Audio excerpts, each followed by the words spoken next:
Hello, and welcome to our review of Before the Flood, the latest episode of this year's Doctor Who. This follows on from last week's. I can't remember what the hell the one was called. Something or other. It was Before the Flood, After the Lake, or something like that. Beneath the. I can't remember what the name of it was. Wow. What the hell was it called? I just looked at the bloody review we did for it. Under the Lake, that was it. This is a professional operation. This is really professional of us, as is ever. Right, so this is Before the Flood, which follows on from last week's Under the Lake. I knew it was a something the something one.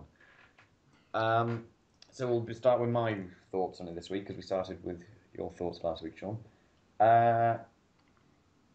It wasn't particularly memorable.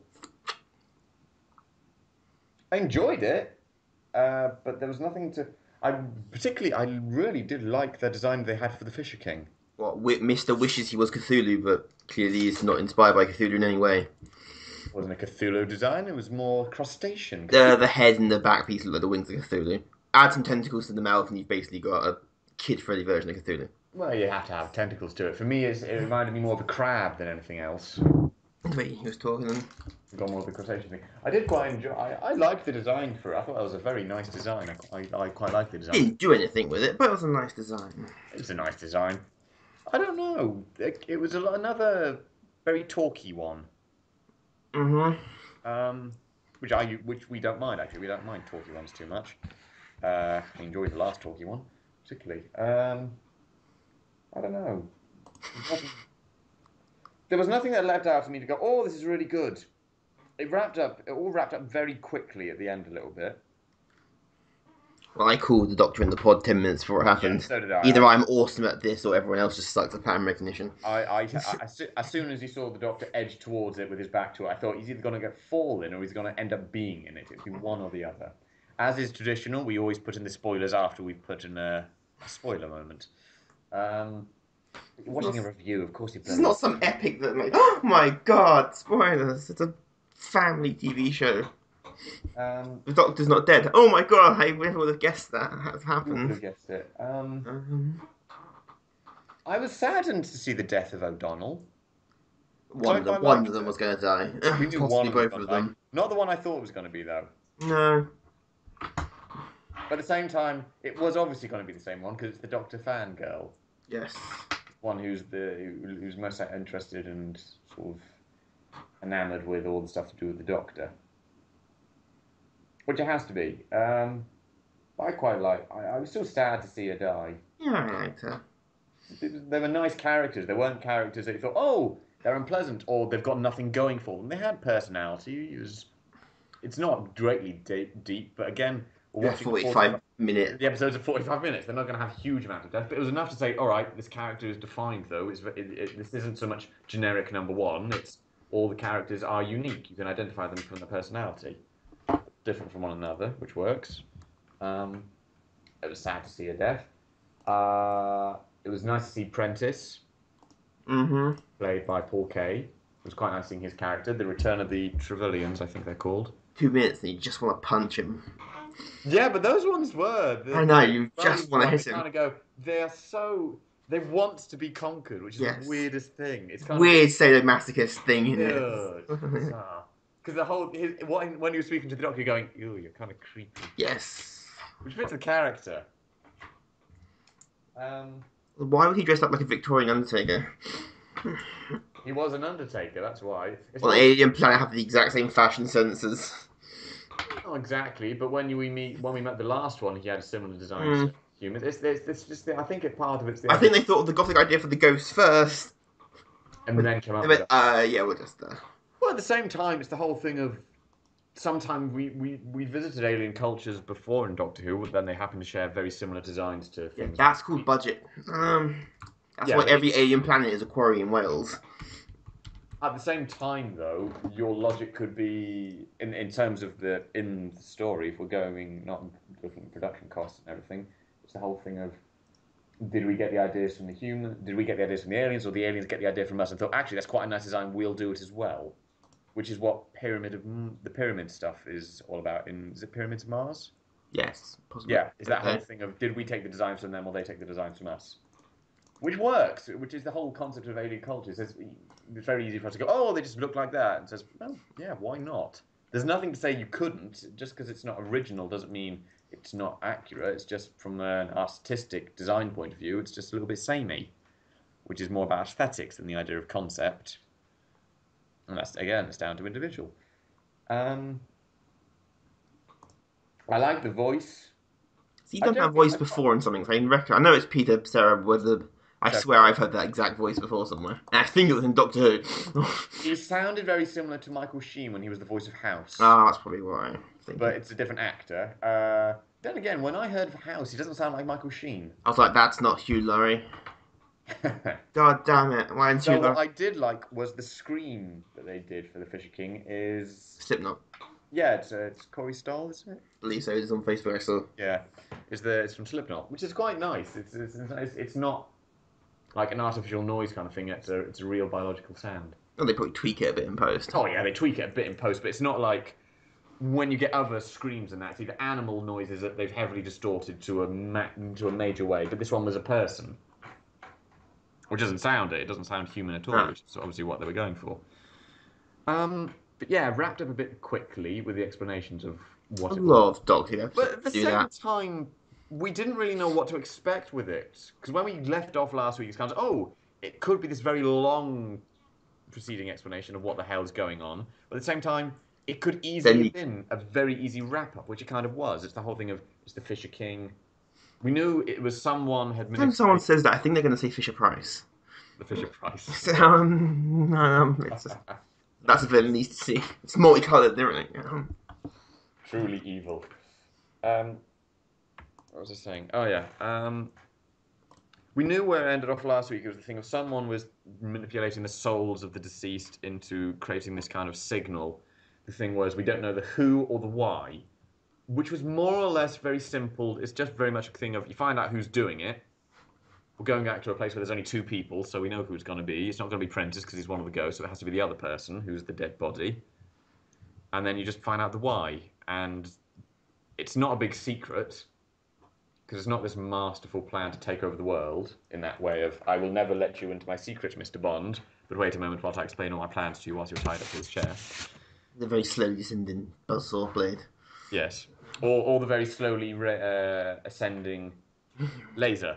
Or the whatever. It's slow, that's the thing. It's slow. It's the whole point of it will give him time to escape. It's rule number something in a villain's guide. Yeah, it's how to be incompetent. Overlord list. You don't do it. You either explain the plan. You don't explain the plan. You just kill them with a gun. That's it. Yeah. But again, the guy, as we know, was a brutal dictator who probably thought he couldn't be beaten anyway. So it's kind of thing of, you're not going to beat me anyway. Which is kind of that thing of Ozymandias in Watchmen. You can't beat me. I might as well tell you what the hell I've done. Because obviously, at the same time, no one knows what the Doctor was going to do. I almost liked that moment when the Time Lord lied. I was kind of go, rule 1, Doctor lies. Rule 2, it's always Lupus. No, it's never Lupus. Lupus, yeah, I remember Lupus. Except for one episode, I believe it was. It's not always, it's never Lupus. Except for one episode, I believe it was Lupus. Except for one, yeah. He said, I actually get to try to I stopped watching now, spoiler at that point. I kind of liked the Fisher King. There wasn't much to him, admittedly, because what we had was this man, this dictator who had faked his own death. I was waiting for Shub Niggurath to show up. What's that a reference to? Lovecraft. Thank you. Well, you were reading Lovecraft. I thought you were reading Lovecraft. It is. You said it too quickly. I didn't catch what you said. Then just going, wow, this is racist like shit, man. Oh, it is. Oh, it is. Even I'm like, Jesus. No, overall, I thought it wasn't a bad episode. It just wasn't quite forgetful. The same as last week's. It wasn't suspenseful. No. Because we kind of knew where it was going a little bit. At the same time, well, we didn't know quite how it was going to be resolved, but we knew it would be resolved. We knew, most of us knew, all right, the monster is the Fisher King, because they kind of released it with pictures and things like that. So we knew, oh, he's the villain behind it all. We don't know why he's doing what he's doing, or for what purpose, but that's not the big thing. The big thing is kind of, well, we've got the suspense. We know what's going on. We don't need to know. The why is nice, but it doesn't add anything. No. Other than clarity. You know nerds these days, they demand a why for everything. Well, I'd like to know reasons for stuff, but it's not the big thing it's not the crux of why something's happening. If something's ongoing, it's different when it's a film, because a film it's got a start and middle and an end. With two-parters, Unless it's written by Christopher Nolan, in which case it's got an end, beginning, and the middle. Because you can't do a film in order to save its fucking life. But this one was not quite the same in that way. The why worked. It didn't quite live up to the suspense I was hoping for. But again, I didn't know really what I was hoping for. I wanted to get a revelation as to what was happening, and I got my resolution as to why it was happening. Just like quite the same. I wanted a bit more threat from the Fisher King, really. He wasn't quite as intimidating. Do much. Yeah, I didn't do much. It was kind of a bit of a letdown. Oh!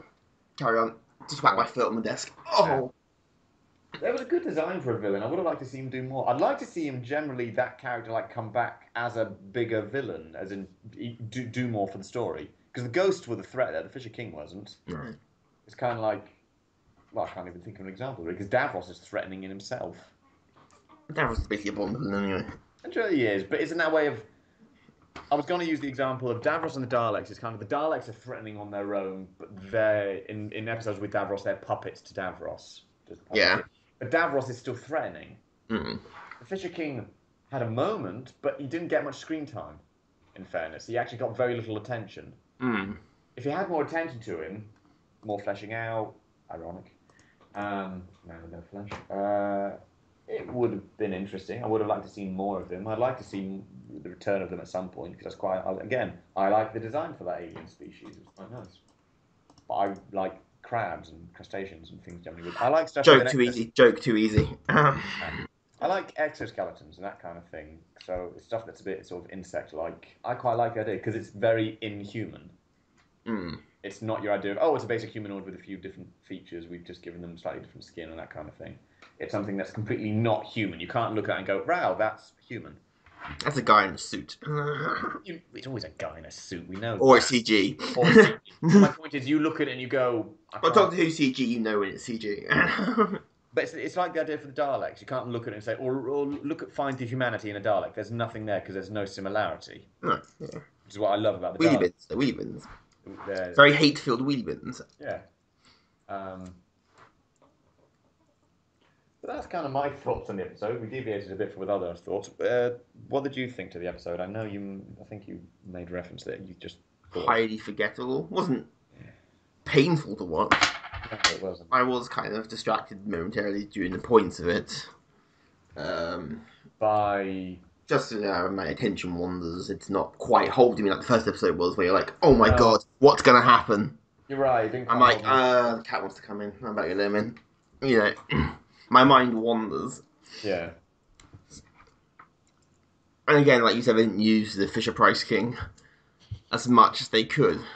I wish they had. Yeah. I wanted to see him more, because it's one of that... Peter Serafinowicz is a really good voice actor. Yeah, it's a good voice. And the characters could have been very intimidating, but he didn't have enough to do. All he did was explain... He threatened the Doctor, which is quite... I quite like the scene between him and the Doctor, the whole kind of threatening bit, because that's kind of... Ooh, it's nice, it's moody. It's darkly, it's passive-aggressive. It's not exactly passive-aggressive, but it's threatening. It's an undertone.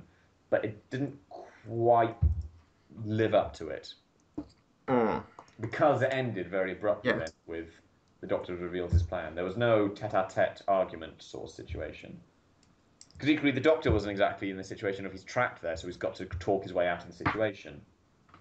The two scenes that just popped into my head, which I quite liked, scenes like that, are...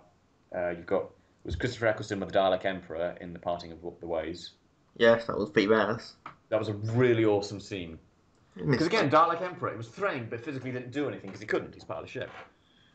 And then the other one I had was, I think it was The Age of Steel with David Tennant and John Lumick, who's now become converted into the Cyber Controller. That was, again, a really great scene, again. But that was very threatening still. The idea of the Doctor's talking his way out of it.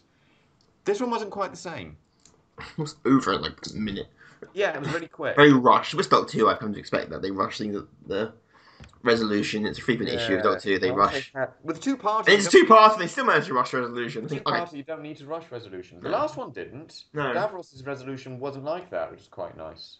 Well, no, it was a little bit. Actually, they do have a habit. It is this huge build-up, and then it reveals it's kind of like build up. Fuck, 10 minutes left. Everything blows up. Run. And then you have the Witty emotional one-liner for the other characters that are involved. Witty one-liner. Let's go. Which is a shame because I wanted this kind of build up and this nice talky bit, and then I think it was Doctor Who episode that actually has a build up and an ending that doesn't feel rushed. Well, we just mentioned a couple. Well, the John Lumick one was towards the end of the episode, actually. I don't think how Part of the Ways actually ended. Part of Bad the Wolf. Which was the first one? Part of the Ways was the final one, isn't it?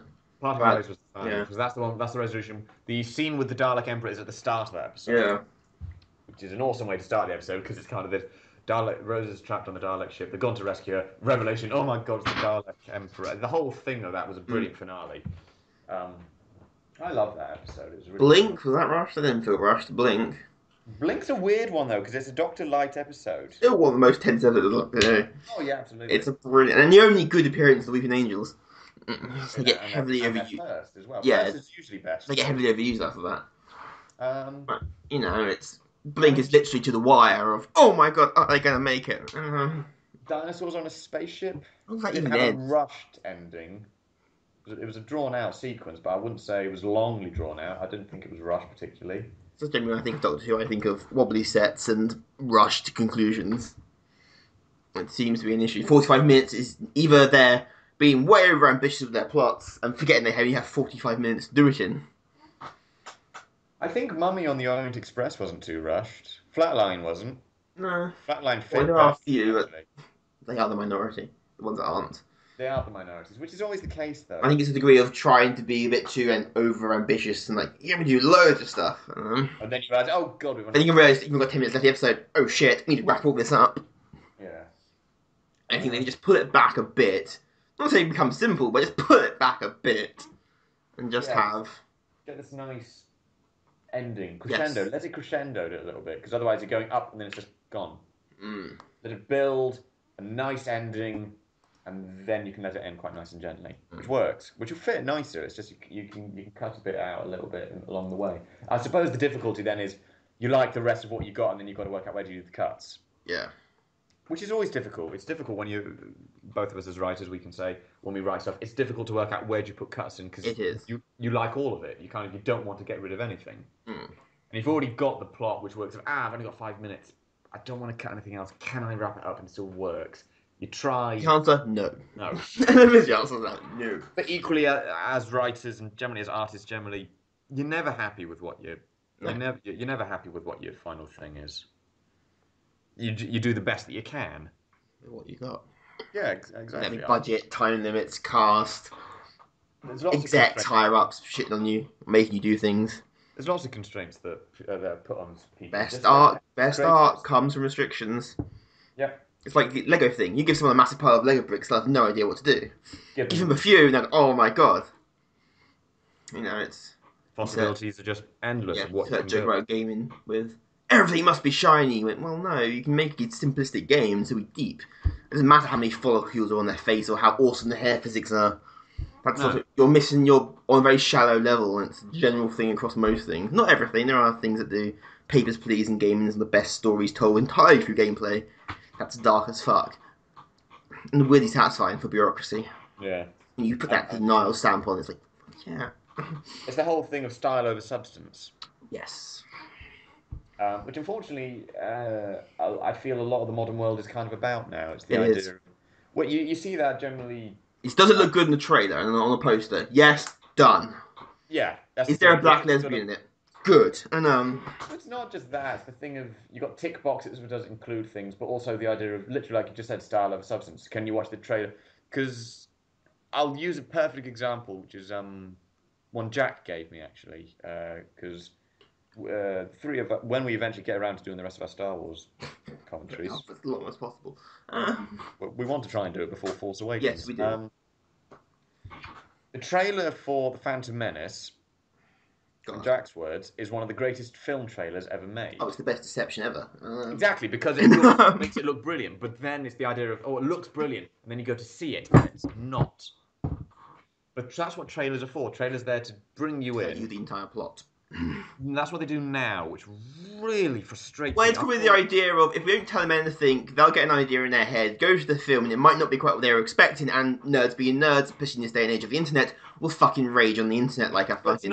it's not just the idea of nerds. It's I saw a film trailer for something. I can't remember what it was. It was just because I was on IMDb and it was doing the loop of you watch one trailer, when that one finishes, it goes to the next one. It was a rom-com that literally gave me the entire film in about The 2 minutes. rom-com, you can really write those. Most Yeah, of I know, but literally, there was no. I Yeah. could go and see that film, and I could go right. I've seen the trailer. Okay, she's in a coma. I knew this from the trailer. Film, what you It's watch? not all about her being in a coma. There's this major. Literally, it gave away the entire plot. I could not go and see that film and have any moment of going, I'm shocked. I was not expecting that. Wait a minute, I saw it in the trailer. It's That one particularly was just kind of that's a 2 minute film. Yeah, people are still surprised by things in fiction. It's amazing. Either I'm just awesome at pattern recognition, or everyone else is just useless. Being able to predict things 9 times out of 10 an hour before they happen. Either I'm awesome, which is very unlikely. Sometimes it's somewhat. If we're talking, films seem to be more guilty of it than. Well, films are the only ones that do trailers. Yeah, because TV shows don't do trailers. TV They trailers do. are very good, actually. Yeah, well, they They usually have don't much. give They usually much. have much less time to work with a TV Usually. trailer. You don't get 2-minute TV trailers. If you do, I will punch someone. You get 30 seconds. Okay, go. You might for a series trailer. Even then, TV trailers, and this is only on the internet. You don't get. Well, you do, but fuck TV adverts anyway. You know, film trailers. There are some film trailers that are really long. You're like 5 minutes. Like I don't care. But which one you have given away? Yeah, 5-minute trailer. You're gonna give the entire. And this is an amazingly complex plot, or you're just putting a massive wool over someone's eyes. Which are more things. The other thing you get with film trailers is they show you all the best bits of the film.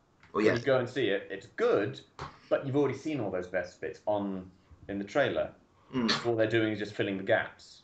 Which is something dull and boring. A little There's bit. bits There's in good stuff that's in there because it's just they give you the nice high tense moments, which are kind of the I want to go see that because we've just seen all the best bits, so you want to see it again in the context of why it's happening. Oh. We've deviated. Well, not exactly. Oh, really? It's just. It's us. We deviate. Actually, speaking of which, the trailer for back to Doctor Who.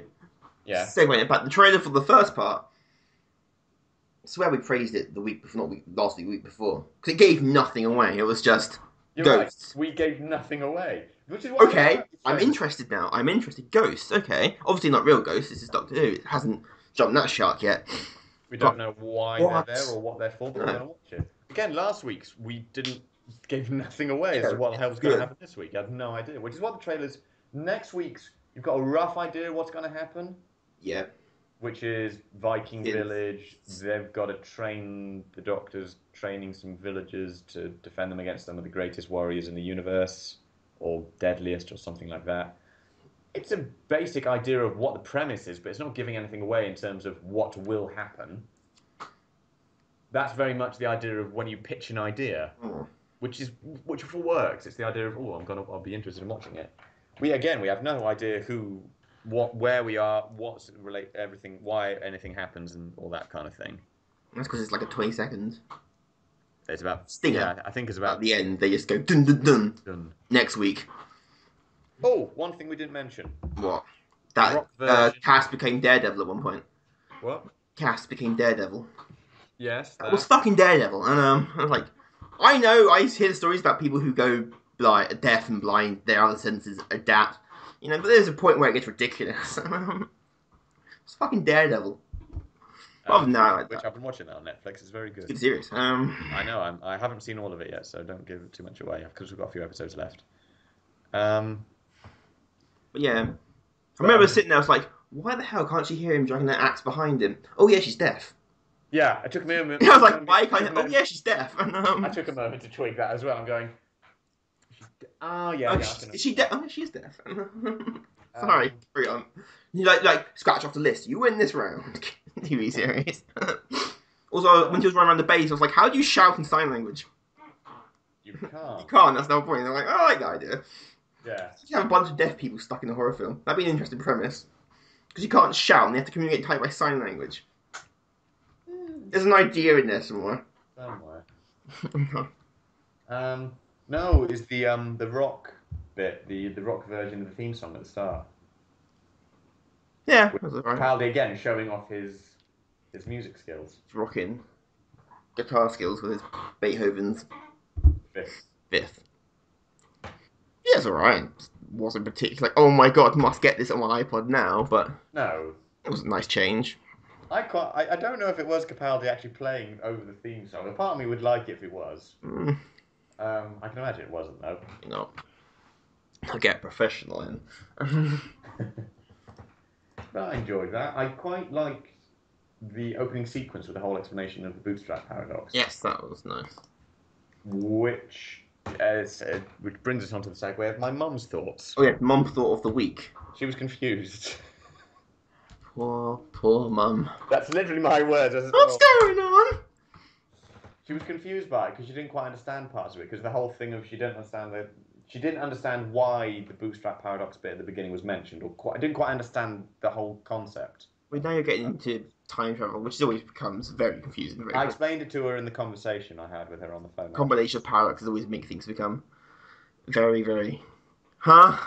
It is, because even then... Wait until we get to Bioshock Infinite if you want paradoxes and things that don't make no sense. At the end of the episodes, we are left with the bootstrap paradox of who gave the Doctor the words to use. Which is a brilliant... It can't be answered, because by its own nature it's a paradox. It has no answer. It's something that just happened, and we can't explain it. Which is a brilliant way to infuriate people as well. Oh, yeah. But yeah, Mum was confused more than anything, which probably meant... she didn't dislike it, she didn't... Like it. She didn't like it, she didn't dislike it, she was confused about it, which probably meant... Which kind of made her... She lost bits of the episode as a result, because she wasn't quite aware of what was everything that was happening. Which I can kind of understand. This one was very much a kind of you need to be following everything through quite carefully. Because they were jumping... Whereas last week they were all in one place, this week by having them in two locations, and directly related to one another as well. It's not like when you've had it in previous ones where they split up. This one, it was wherever the Doctor was doing in the past was affecting the future present. It's relative. Yeah, that it was affecting that. Like, they don't normally have that, which is fine because that works on a different scene. Yeah, should we do concluding thoughts? Tiny forgettable, but not necessarily bad. Yeah. Kind of disappointing after the stronger first episode. Yeah, the first half was a lot stronger than the second, I thought. It had a resolution, not quite living up to what we would have liked to see more of the Fisher-Price King. I want a Fisher-Price toy figure of that now, but like, Fisher-Price Cthulhu. I have to admit, though, I wouldn't... Will invade your dreams. It's both asleep and dead. No, but it didn't quite live up to what we wanted. Could have been better. Could have been a lot worse. Well, it could have been way worse. It wasn't a bad episode. It just didn't live up to what we expected, what we would have liked from it. Next week's looks interesting. Again. Vikings. Now, these be historically accurate Vikings or just the... No idea. It's Maisie Williams, though. It's the first part of that one. I think next week's the... I can't remember which one it is, because one's the woman who died and the other's the girl who lived. Yeah. I can't remember which one that one is next week. Who knows? Who's right next week? It's not Mark Gatiss, because Mark Gatiss is doing the next ones, which are the found footage style ones. I don't know who's writing next week. I'm assuming the girl who died is Jamie Matheson and Stephen Moffat. Ooh, part 2's written by someone entirely different. That's going to end well. Yeah, because that's a weird... It is a two-parter, technically. Yeah, the girl who died and the woman who lived. Yeah, but they're not with the same writers. That's going to be interesting. Because I think it's the following on of Maisie Williams' character. She appears in both, but as different people, maybe? I don't know. Because next week is Vikings, the one after that is Highwayman, which is huge. One after that is Zygons. Yeah, Zygons after that. With the invasion and then the inversion. It's quite a clever name for a title, this double act, actually. Invasion and the Zygon invasion and the Zygon inversion. They do everything backwards, like the episode Red Dwarf. Or it's just everything is different. Or it's just a stupid title that they're going to try and bullshit the reason why it's called that. Well, you think of the awesome title first, and then to be fair, it's Zygon, so inversion fits them quite nicely. Yeah. They'll actually do more than they did in the 50th anniversary. To be fair, they were secondary to the 50th. They were pointless. They were a reference to the age. They were a classic reference. which is kind of why they were there. Yeah. But yeah, that's our thoughts on this week. Tune in. I think we'll be doing next week slightly delayed because I won't be able to watch the episode live, so I'll have to catch it on airplay. So it'll be a slightly delayed review from us next week. But again, that depends on when we actually put it out as well. So join us next time for The Girl Who Died. Possibly lived, we're not sure yet. No. Either way, Vikings. I'm going to get my horned helmet and start pillaging villages. And play Skyrim.